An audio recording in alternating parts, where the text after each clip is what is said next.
Почитувани представници на медиумите, почитувани граѓани.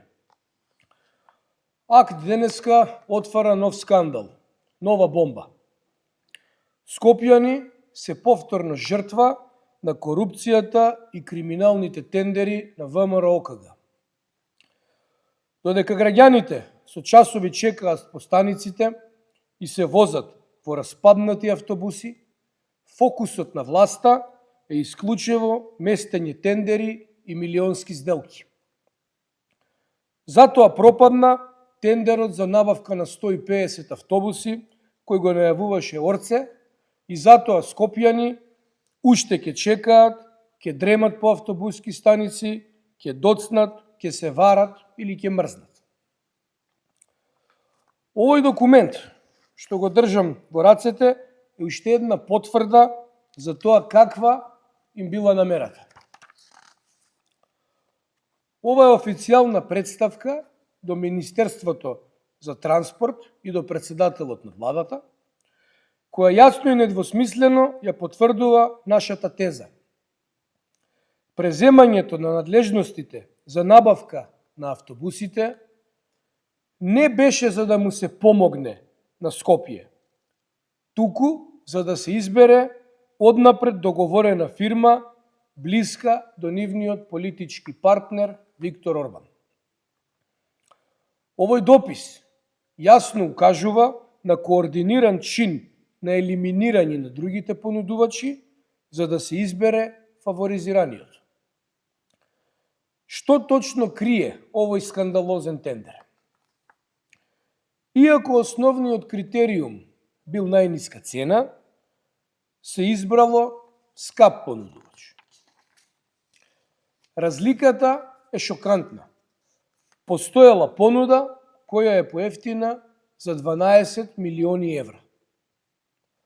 Или по автобус точно 78.563 евра.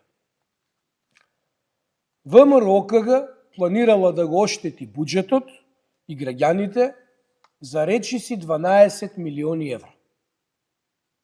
Толку им е тарифата. И не, ова не е случајна грешка. Организирана криминална група била писмено предупредена за оваа поевтина понуда во неколку наврати. Уште во ноември 2024 година и во декември 2025 година. Тие свесно туркале поскап понудувач за унгарските автобуси. Зошто тендерот одеднаш е поништен? Не за тоа што ВМРО-ОКГ или Министерството се загрижија за правдата. Тие го поништија тендерот за тоа што беа фатени на дело. Поради скандалозно однесување, случајот го превземал адвокатскиот тим The Thick Thing Law Group, кој најавува дека за овој меѓународен скандал ќе ги извести Белата куќа, Стейт департментот и Американската амбасада во Скопје. Свесни дека ќе одговараат и исплашени од меѓународниот притисок, тие на брзина се обидоа да ги сокријат трагите преку поништување на тендерот.